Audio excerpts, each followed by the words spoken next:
Excellent. Okay. All right.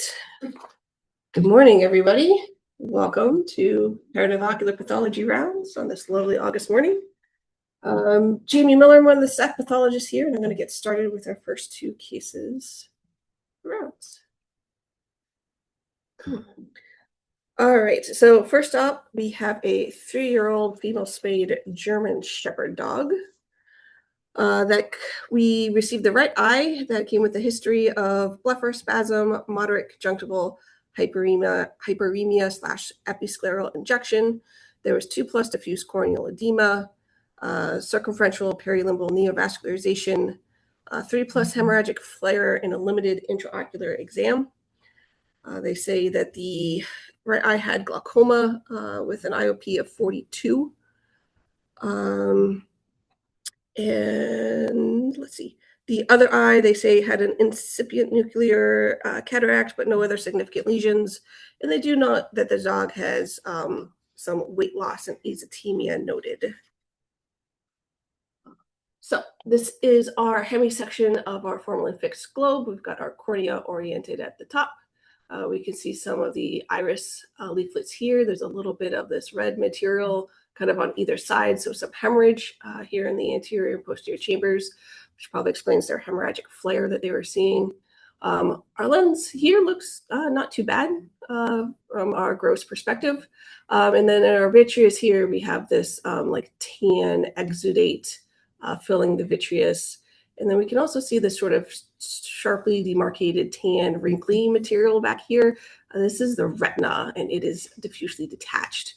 And then there's a little bit of some cloudy gel in our subretinal space. Let's take a look. Logically. Okay.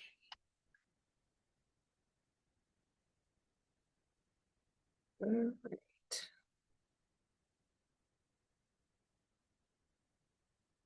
We'll go with our subgross view here. So again, we've got cornea at the top. Focus that any better for you guys.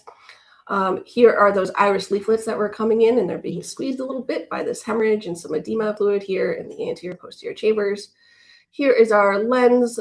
We see a little bit of maybe irregularities here at the equators that we'll take a closer look at. And then here is our detached retina. And we have all this proteinaceous material beneath it and kind of in the vitreous here. And then there's a lot of extra blue in that fluid. So it's hypercellular. And we'll take a closer look at that. And then here's our optic nerve that isn't looking too bad.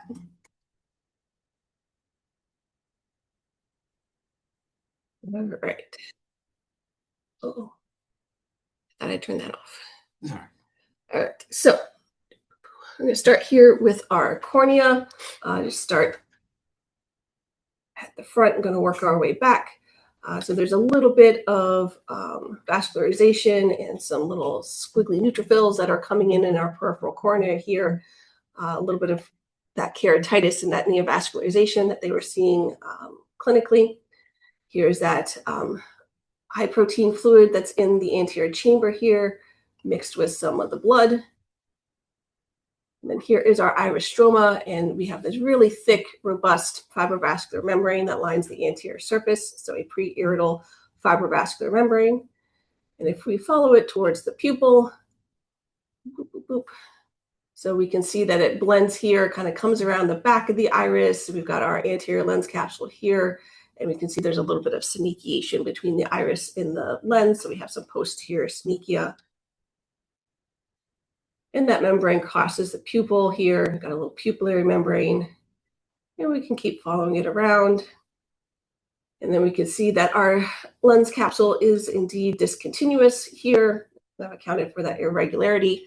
So we have some cataractous degeneration in these lens fibers here. We've got some rounding and more ganglion globules. We've got some neutrophils coming in. So we can tell it's a true lens capsule rupture because we have the inflammation coming in and responding to all these lens fibers. And we have, in addition to that, we've got some epithelioid macrophages kind of carpeting this fibrovascular membrane that's on the back of the iris. So we have some neutrophils and some macrophages. So we have a nice little pyogranulomatous reaction going on here. And if we keep heading back, we can see more infiltrate here in the vitreous. If we get a little bit closer, get it in focus for you guys. We can see a lot of viable and degenerate neutrophils and more macrophages in here as well.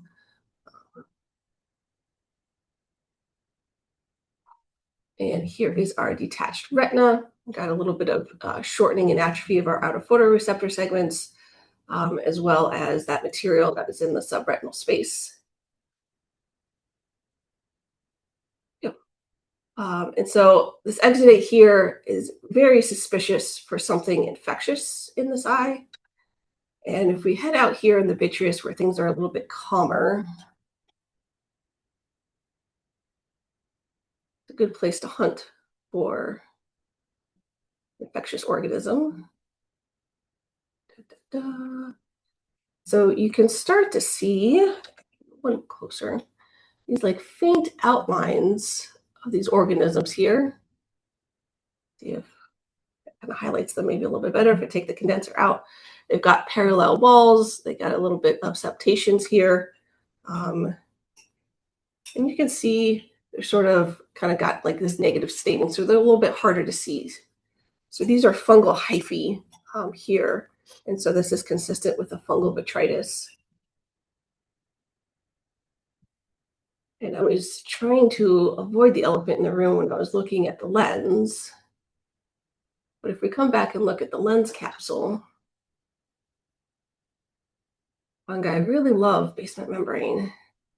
So they are all in this lens capsule as well. So we can see sort of these negative staining fungal hyphae here that are really cool.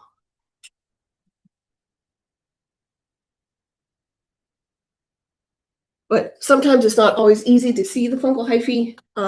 Histologically, they can be hard to detect. So we can deploy other special staining methods. This is a GMS stain, a silver stain here.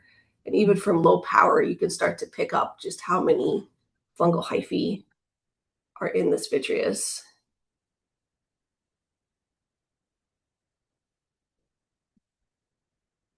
Again, got some nice parallel walls, some septations.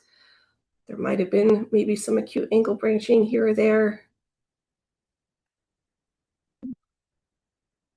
But cute and adorable.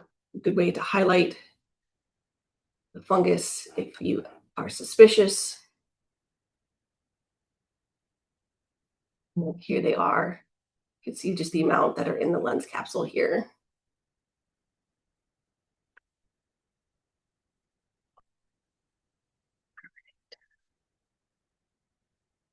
So as I said, this is consistent with the fungal vitritis, with the pyogranulomatous and ophthalmitis, with the fungal hyphae in the vitreous, and in this case, in the lens capsule, we had the retinal detachment and lovely membrane formation and some synechia as well. And so fungal vitritis is often associated with systemic disease, so it's very concerning, especially with this history of weight loss and maybe azotemia, that maybe there's other organs that are potentially affected by this fungus. The young female German Shepherds are actually kind of one of the most common breeds and group of dogs that are affected by this, and which happens to be a classic for our patient that was here, but we do see this occasionally in other dogs and male German Shepherds and stuff like that. So it would behoove them to check out the rest of the dog for potential fungus elsewhere. It is difficult to kind of speciate the fungal hyphae histologically. It's not something that we can really do accurately. Probably likely Aspergillus, but there are other fungus that can look like it as well. So you really need additional diagnostic testing to sort that out. I know University of Florida offers a panfungal PCR that is possible, with the caveats that formalin fixation can kind of affect the PCR results based on like the length of time that the tissue has been in formalin before we get it into the blocks. It also depends on the load of the organisms in the sample. If there's not very many, it might be harder to detect them with the PCR.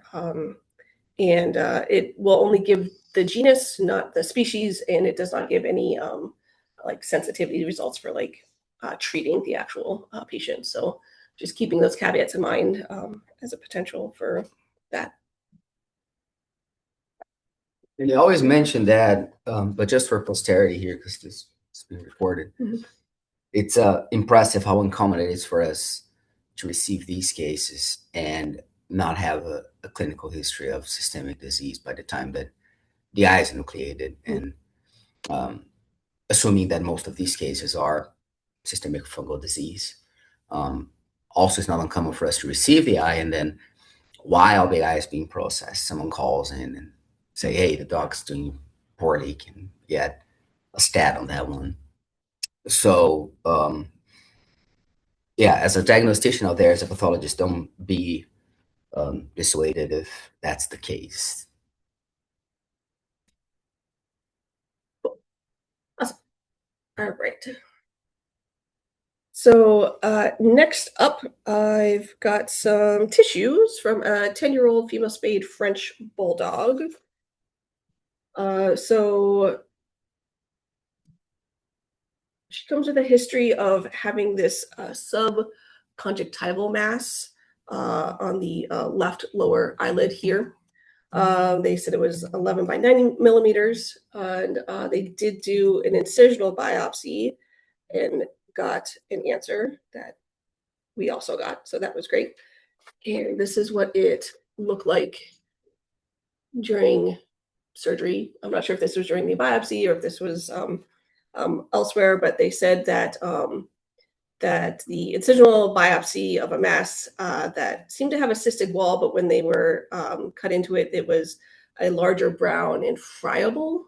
So you can see how maybe this is maybe friable tissue that extended deeper into the conjunctival fornix. So they went in and after getting the incisional biopsy results, they ended up taking the entire eye with this mass.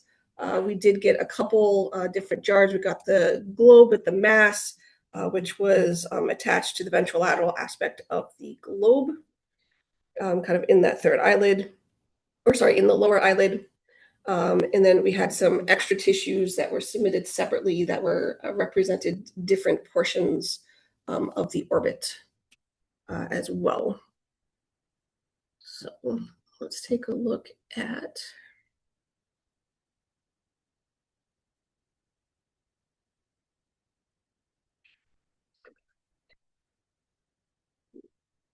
the previous biopsy wasn't done here. It was not done here, but they were kind enough to provide us with the entire histopathology report, which is always very helpful when there's a previous biopsy to include that with the submission, so we have an idea of what previous pathologists have seen with these cases. Right, and for the clinicians out there, we won't feel bad if you do that. There's no, we're very collegial bunch as pathologists, so don't feel like you'll be biasing us or you'll be, putting people in a head-to-head collision if you do that. We'll go out of our way to understand everything. Yeah. Okay, so this is a section of, we've got lower eyelid here, so we have some haired skin. Here's eyelid margin, or meibomian gland. Here is conjunctival surface here, and then deep to that we have this mass. It's unencapsulated, it seems to be fairly well demarcated, and it's very lobular.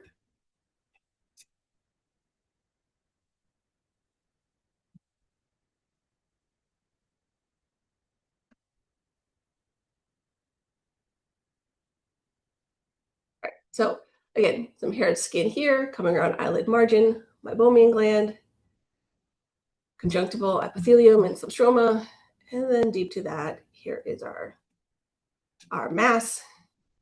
We get in really close.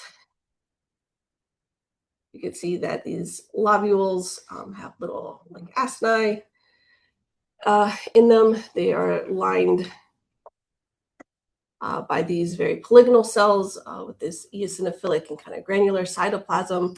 The nuclei are very round oval with a stippled chromatin and kind of an indistinct nucleolus. Mitotic activity wasn't very present. I don't think I found any mitotic figures in this neoplasm. And we can see that some of the acini have maybe some foamy macrophages as well as some eosinophilic kind of secretory material here. So this is consistent with a canine lobular orbital adenoma. It's very well demarcated. It's not infiltrating anything. These do have a very classic gross and clinical appearance of being a very friable mass, which they described when they did their incisional biopsy. And they can be really hard to remove from the orbit. It's kind of the tumor that kind of keeps on giving. And we often get recurrence of these tumors like 1 to 2 years post-op. And so sometimes we've had some cases where every couple years we get samples of orbital tissue and it just keeps producing the mass. To finish up some minor things, the globe itself was relatively unremarkable. There was a little bit of some corneal epithelial hyperplasia and some edema, these little clear spaces here, and then it was keratinizing as well. So probably the mass was maybe pushing the eye out, having a little bit of exposure, keratopathy, but the rest of the globe looked pretty good. See some nice open angles here.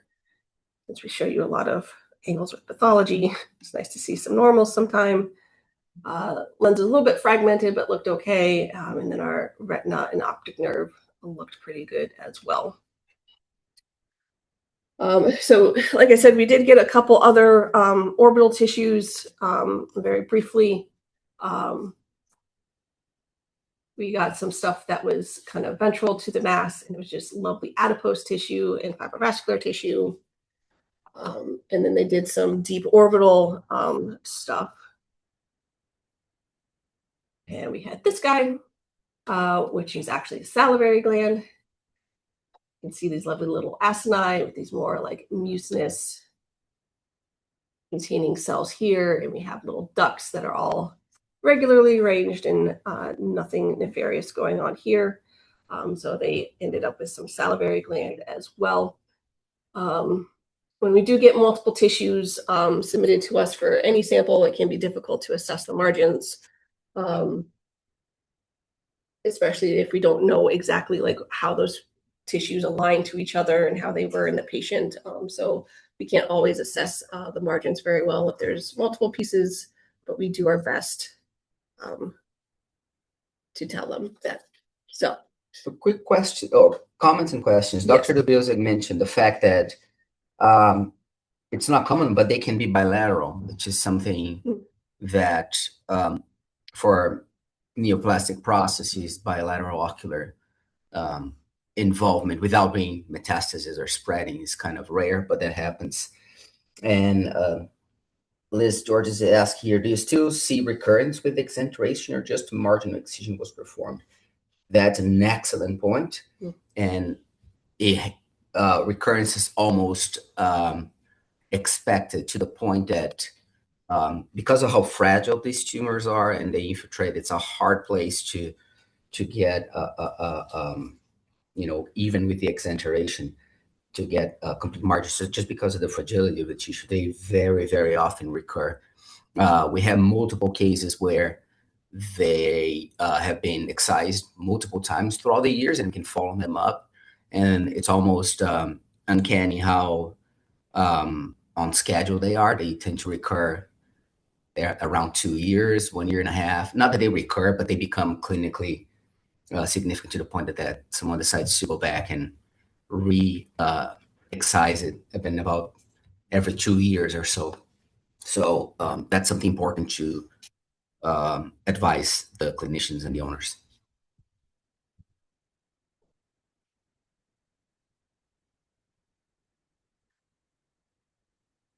Right. All right, this is Kelsey. I'm going to take you through the next two cases. Our first one is going to be my paperwork straight. The globe from a 12-year-old, almost 13-year-old male castrated poodle mix. And history we received was that this eye, which is the left eye, was thesical. There was moderate corneal edema, mild corneal degeneration with vascularization. The anterior chamber was absent. There was an anterior lens luxation and a complete cataract. Due to all of these changes, they were unable to assess deeper structures, which is understandable. So here's our clinical photo of that thesical eye. We also took a gross photo of this one. So grossly, this eye did indeed look thesical. There's wrinkling of the sclera that we could see pretty well here.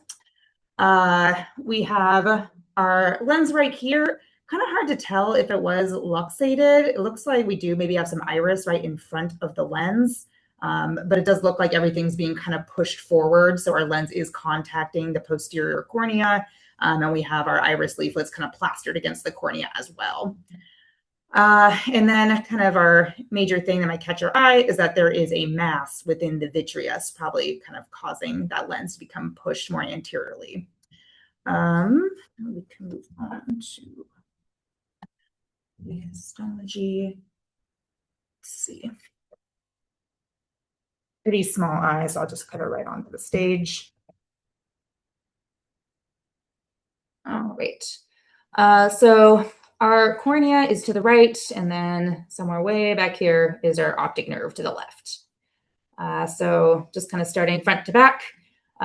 So indeed, there is thesical change. As we saw grossly, there's this wrinkling of the sclera. Our cornea is also pretty wrinkled. There's this undulation of Descemet's membrane that we can see from low power even.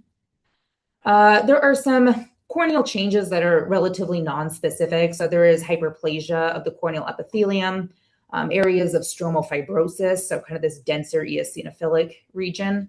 There is likely some sort of cellular infiltrate. We can see kind of these basophilic dip dots all throughout, and then areas of vascularization. You can see here some more small caliber vessels coming in from the limbus.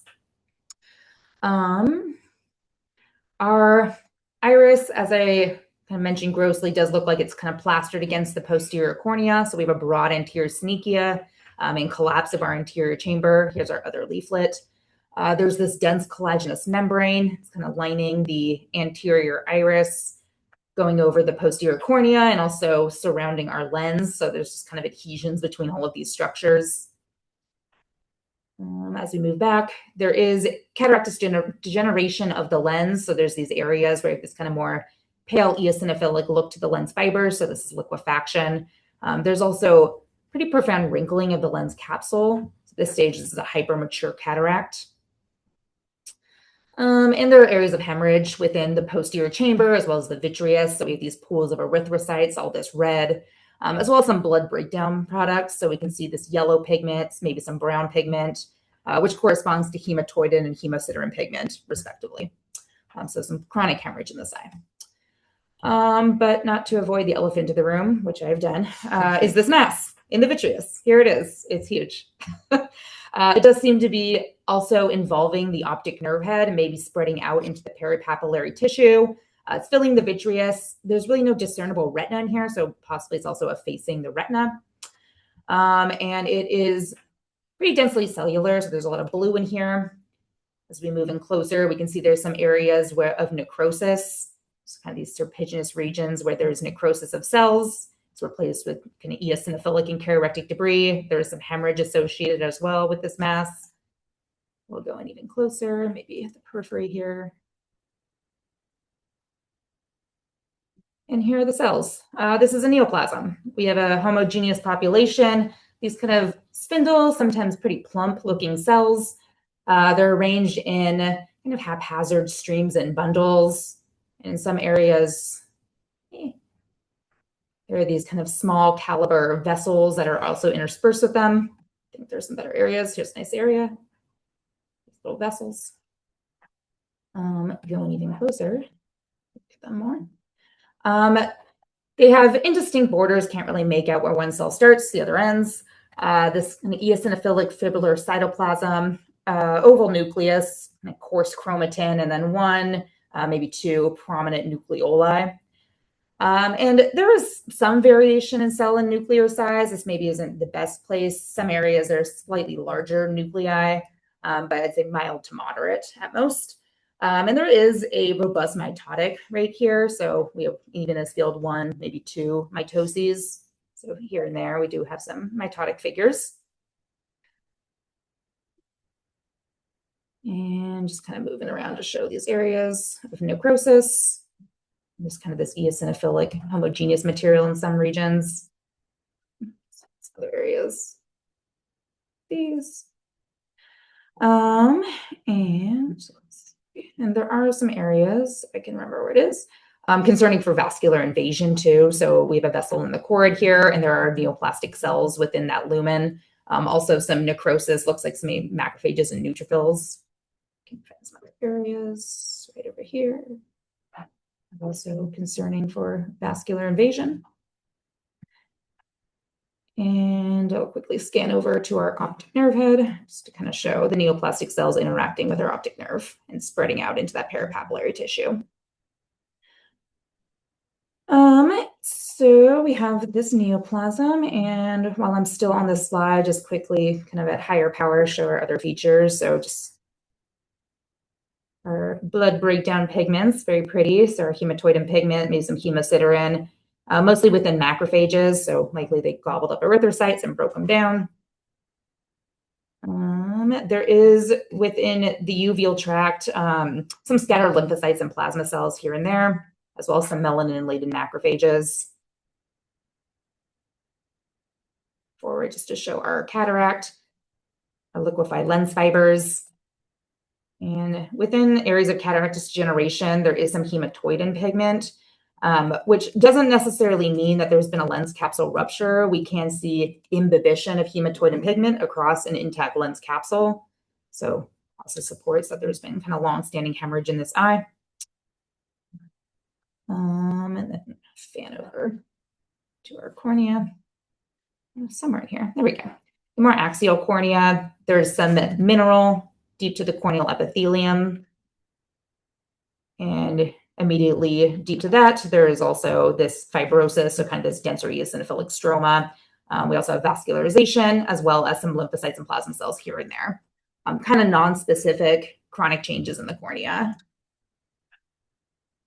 All right, so kind of our major thing to ponder here is this mass. Given the location, as well as the morphology of these cells and their patterning, one differential for this would be a retinal or optic nerve head glioma.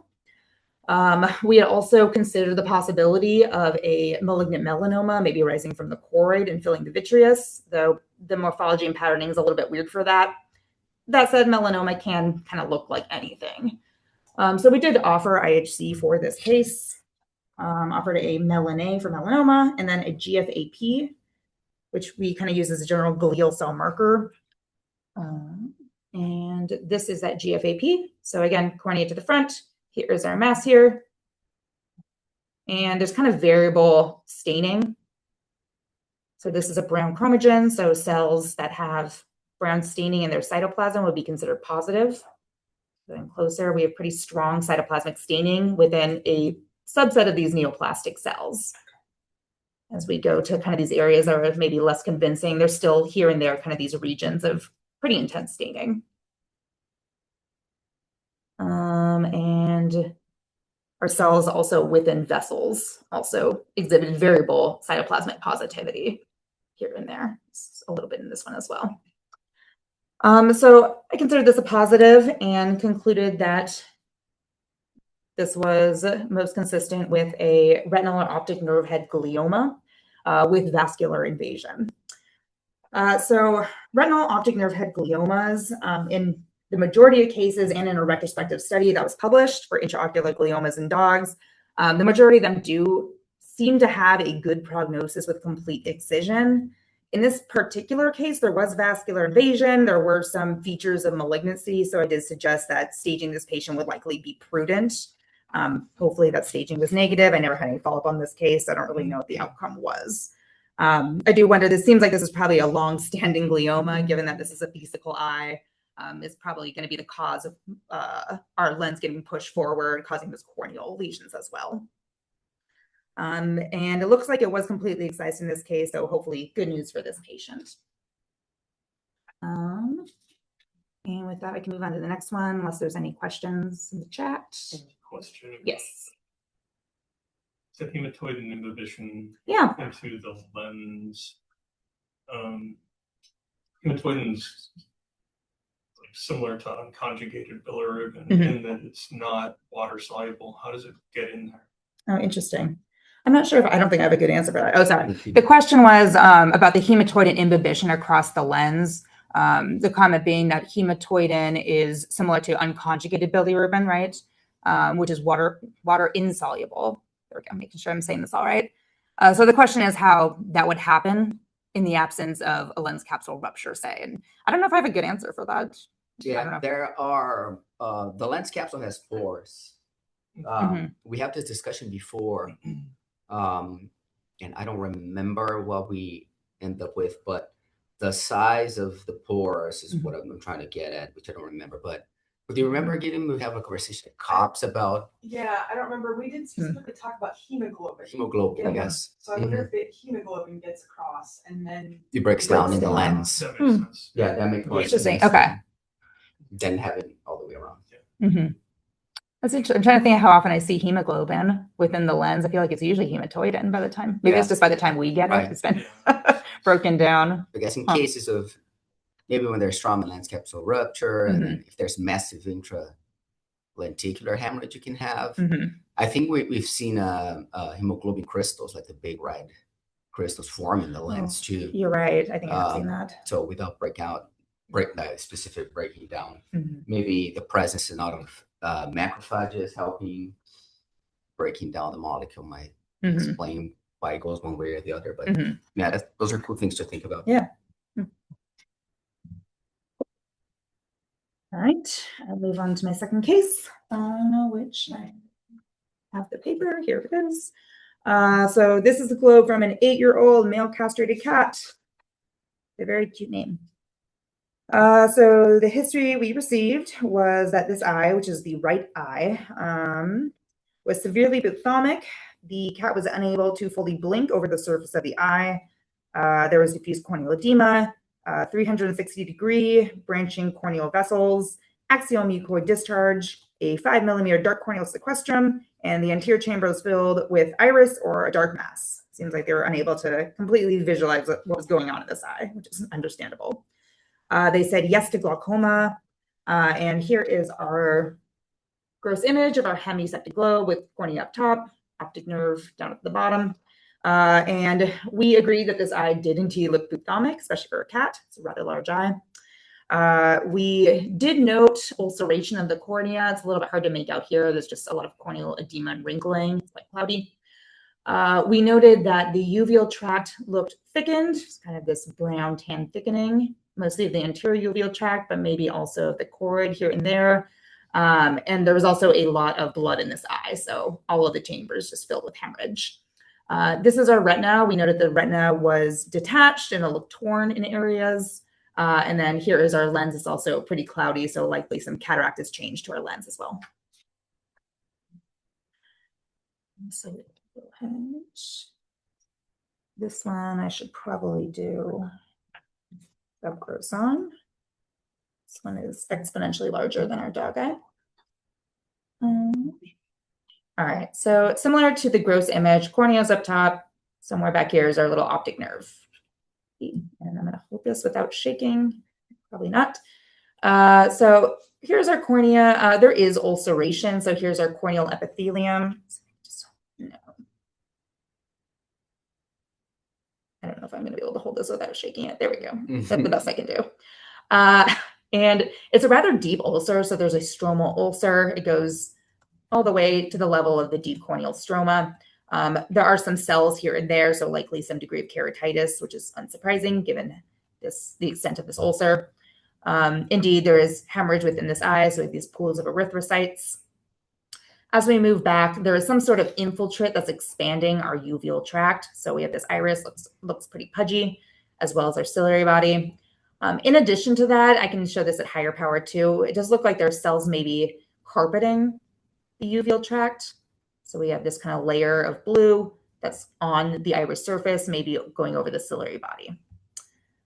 As we move back, here is our lens. It does indeed looks like there is a cataract. We kind of have these areas with pools of liquefied lens fibers.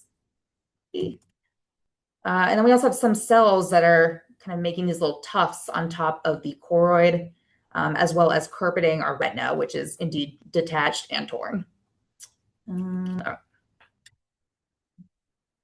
Should put this onto a stabilized surface.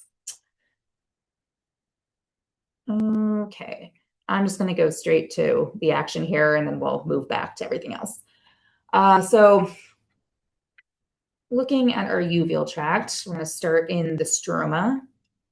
There's an neoplasm here. Surprise. We have this homogeneous population of cells. Going in even closer. These ones are a little bit more polygonal. They have variably distinct borders. Sometimes we can kind of make out their cell borders. They have a moderate amount of eosinophilic cytoplasm, and what's maybe catching our eyes, there's also quite a bit of melanin pigment within them. So this guy's just loaded with melanin pigment. Sometimes they kind of just have spotty amounts here and there. Nuclei round to oval. There's coarse chromatin and 1 up to 2 prominent nucleoli. In this one, there's quite a bit of variation in cell and nuclear size. There's some rather large nuclei. Fortuitously, sometimes there's this appearance where we have this cytoplasmic evagination into the nucleus, so it kind of causes this little pseudo-inclusion. Kind of just scan around to show those. And these cells, as we continue to the back into the ciliary body stroma, kind of a similar population of variably pigmented cells. So this finding is most consistent with a feline diffuse iris melanoma. However, we also have this kind of atypical extension of neoplastic cells. So as I mentioned, we have these cells that are carpeting the uveal surfaces that look similar to those within the stroma, kind of variably pigmented, maybe less melanin pigment in these guys, but still look like they have a convincing amount of melanin pigment within their cytoplasm for these to be melanocytic in origin. They are doing their carpeting, and they extend over the choroid. So again, similar population of neoplastic cells. And moving over to our retina. They're also really getting friendly with our retina and maybe a little bit less convincingly pigmented, but there are some pigmented cells here and there. And there's a pretty robust mitotic rate. So here's a mitotic figure here. Some areas it's a little bit more numerous. And I can remember, I'm trying to look. And there are some areas where these neoplastic cells, maybe I should have dotted it, do seem to kind of subtend our retinal pigment epithelium. Let's see if I can find a good area for it. Closer over here, which does raise concerns for could there be choriocapillaris invasion, so a form of vascular invasion. So here it was hard to find an area that was totally convincing, which I'm underscoring that by not finding it at this moment. So there is a melanocytic neoplasm with the cells just totally confined to our iris and ciliary body stroma. This would be a slam dunk feline diffuse iris melanoma, or FIDM. This is just kind of a weird one in that there's just this very robust carpeting behavior, which melanomas in the eyes of dogs and cats can have some degree of carpeting. We consider that to be within normal limits to some extent, but this one is really going places. It's going very far. And in cases that have really robust carpeting behavior, we also raise the question, could this be a neoplasm that is metastasized to the eye from a separate location? I think just given the appearance of the cells and kind of their predominant involvement of the uveal stroma, this probably is a feline diffuse iris melanoma, just with a more atypical distribution. But this is one where I definitely urge the clinician to consider staging this patient to make sure there isn't a primary tumor elsewhere. And also, I worry about this one if it is primary to the eye, still having metastatic potential. So kind of just an atypical melanocytic neoplasm in the eye of a cat. Some other things. So we have our ulcer. Go ahead and peek at really quick. So here we have our loss of our corneal epithelium. We have this kind of little flap of corneal epithelium adjacent to the ulcer. And as we follow it, it just goes very deep down into the stroma. So very deep stromal ulcer. There are some areas in the ulcer bed where the stroma does look relatively paucicellular. So there are some neutrophils in here, but it's hard to make out any distinct keratocytes. This could be the area that was interpreted to be a sequestrum. Though this one lacks kind of the brunescence that we often see with sequestrums in cats. In some areas, we also have subepithelial bulla. So this area where the epithelium is attended by the space that's filled with eosinophilic material and neutrophils. And there's also stromal vascularization. There's variable levels of edema too. So areas where there's just more pallor. And then just this robust neutrophilic infiltrate. And we have more neoplastic cells that are also carpeting the back of the cornea. Like I said, going places. Just quickly fan over our cataract here. Similar to the other one, we just have these pools of liquefied lens protein.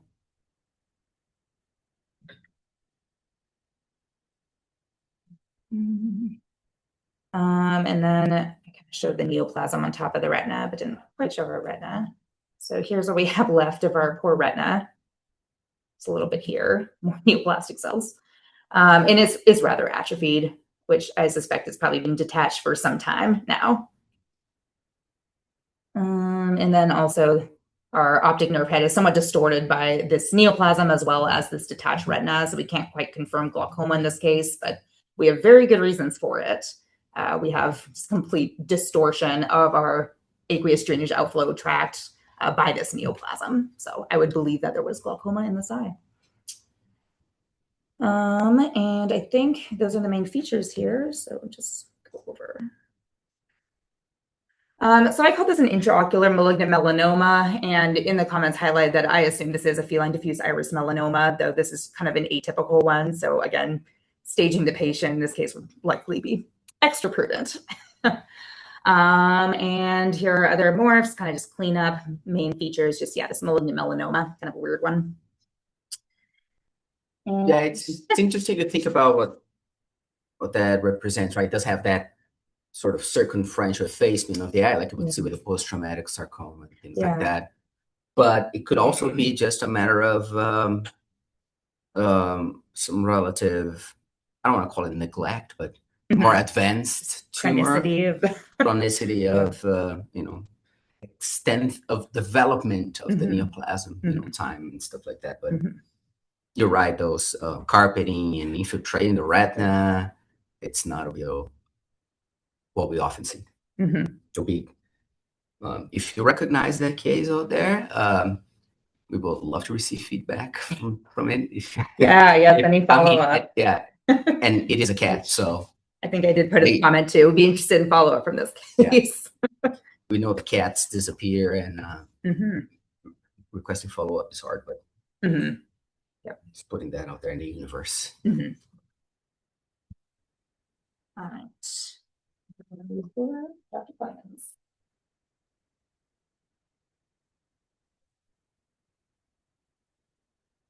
All right, I am Megan. I've got 2 more reasons.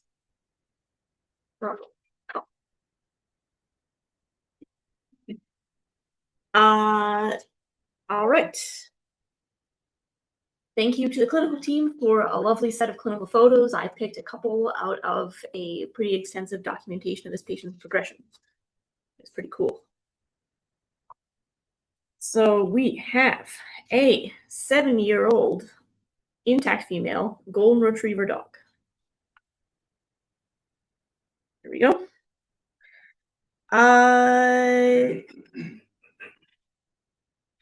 Let's summarize without spoiling. So first presented for iris cysts and was monitored over the period of a few months. There was faint radiating pigment on the anterior lens capsule, and eventually one eye developed glaucoma. That's basically the summary. What we have in the clinical photos. So here in the left eye, you have these little bits of pigment present here, which may be kind of collapsed cysts. And then here's that radiating pigment on the anterior lens capsule that they're describing. I think this picture shows that off really nicely. If you look at the other eye, you have, again, these thin-walled cysts peeking around the edge of the iris. And again, the kind of radiating pigment on the anterior lens capsule. So this is bilateral condition with some pigmentary abnormalities. We didn't have any gross photos of the eye that we're going to look at histologically, but we do have a gross photo of another case. And this is another look on a hemisected specimen, zoomed in here with cornea, limbus. Here's our iris and ciliary body and our lens. And you have one of those cysts kind of on the back of the cornea here, and you have some evidence of that pigment deposition along the lens capsule here. Okay. Do you already have a diagnosis in mind? Could be like Dora the Explorer.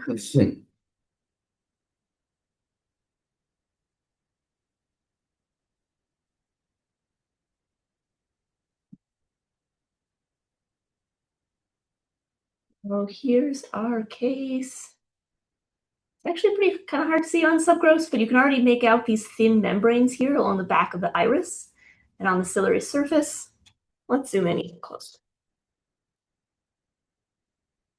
Now we've rotated 90 degrees clockwise, and you can see these thin-walled membranes even better. So they're here right along next to the lens equator, and what they're doing here is essentially carpeting the anterior vitreal face. They're also extending along the ciliary surface, contacting the posterior iris. You can see it on the other side of the globe here in section 2. Thin-walled membranes. We zoom in closer on those membranes and get it in focus. They have a pretty characteristic appearance. So most of them essentially are very low cuboidal single cell layer lining. And these cells have a little bit of pigment in them. But remember that a little bit of pigment histologically goes a long way. So this is what contributes to a grossly brown look to these membranes. And we do have a thin sort of basement membrane-like eosinophilic layer associated with these as well. So both the distribution, carpeting surfaces along the posterior iris and ciliary surface, and the characteristics of these membranes, the thin lining associated with a basement membrane or basement membrane-like layer, those are characteristic histologically of golden retriever pigmentary uveitis, or just pigmentary uveitis, or just golden retriever uveitis, depending on who you ask. This is a pretty classic condition in golden retrievers. Interestingly, if we look at the uvea in this case, you may see like 5 lymphocytes and plasma cells and make me a bit of a liar, but like maybe there's one. But generally speaking, we don't have a huge number of actual inflammatory cells in the uveal stroma, which brings up something that's very interesting in these sorts of cases. I'm going to land on the cysts I talk. So the diagnostic feature for us histologically is these thin-walled cysts. In the condition clinically, it's referred to as a uveitis. But sometimes there's a disconnect between the clinical definition of uveitis, which is based on flare. Usually sort of they're shining a slit lamp into the eye. They're looking for that Tyndall effect, like sort of a haze in the aqueous or floating cells. And so that is what is referred to as uveitis clinically. And then the histologic definition of uveitis for us is inflammatory cells in the uveal stroma. So sometimes what we call uveitis doesn't necessarily match up directly to the clinical definition. So for us, kind of ironically, golden retriever uveitis is not necessarily always involving a uveitis. But it does clinically in the sense of a lot of these cases have flare, possibly because of the pigment dispersion. And in this case did have glaucoma. We do have this very delicate thin membrane along the anterior iris crossing the iridocorneal angle, and you have collapse of the ciliary cleft and a lack of an open tracheal meshwork there too. So we have a secondary glaucoma, and that's what happens with golden retriever uveitis. They develop a secondary glaucoma, and it means that both eyes are ultimately at risk in this inherited condition of golden retrievers. So that is a classic case to show off. And there's our diagnosis, or our key diagnosis at least. Any questions or thoughts? Okay. Last case. Another more simple one. So this is a representative photo. It's not our actual case. Our actual case is a 16-year-old spayed female Chihuahua, older Chihuahua. They say presented to the RDVM for OS squinting and redness. They performed a Q-tip debridement, and then fast forward a little bit of time, and eventually the patient ended up at the ophthalmologist for a partially epithelialized desmetocele, so kind of a progressive corneal ulcer that was hard to manage. They, at the ophthalmologist, did a conjunctival pedicle graft and a biocyst graft.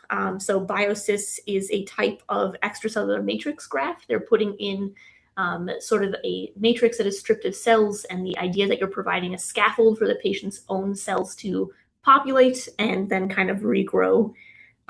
So 2 types of grafts placed. On recheck, the pedicle was vascularized, but the distal tip remained ill-perfused. And then 2 weeks post-op, the graft partially dehisced, and then the cornea perforated. So they tried, but ultimately this cornea had a hole in it and had to come out. The eye had to come out. So no history, or so no gross photo on our actual patient. This is just a really cool corneal perf, or cool for a pathologist at least. You have a gap in the cornea right here, and then there's this white structure here in the gap. That's your lens. Lens is trying to make it out, hasn't quite yet. Sometimes you get corneal perf cases where there's no lens in the globe, and the kind of coplawism is to say, check the carpet, check the driveway. So in any case, that's just an interesting gross photo of a corneal perf, not our patient. All right. We're going to start with, let's see.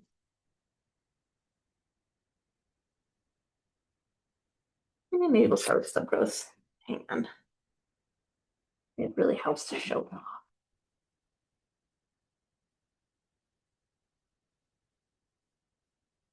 Ah, I'm back.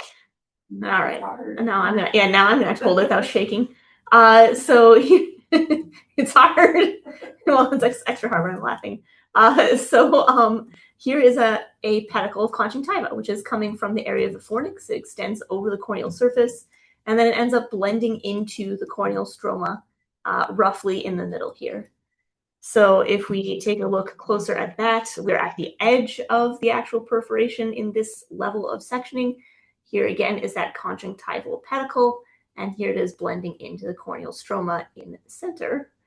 A brief look at things to help you out if you're doing histology yourself. So there's differences in the types of collagen that we're looking at here, and when things get displaced, it helps to kind of orient yourself in that sense. So conjunctival substantia propria tends to have a loosely organized collagen structure. It's got intersecting fibers, so this is an opaque tissue, but they tend to be kind of loosely arranged and sort of thinner fibers. If you compare that to the sclera, also intersecting fibers, so an opaque structure, but much stiffer and tougher. And you've got thicker fibers that kind of have a regular intersecting look. So the sclera is different again.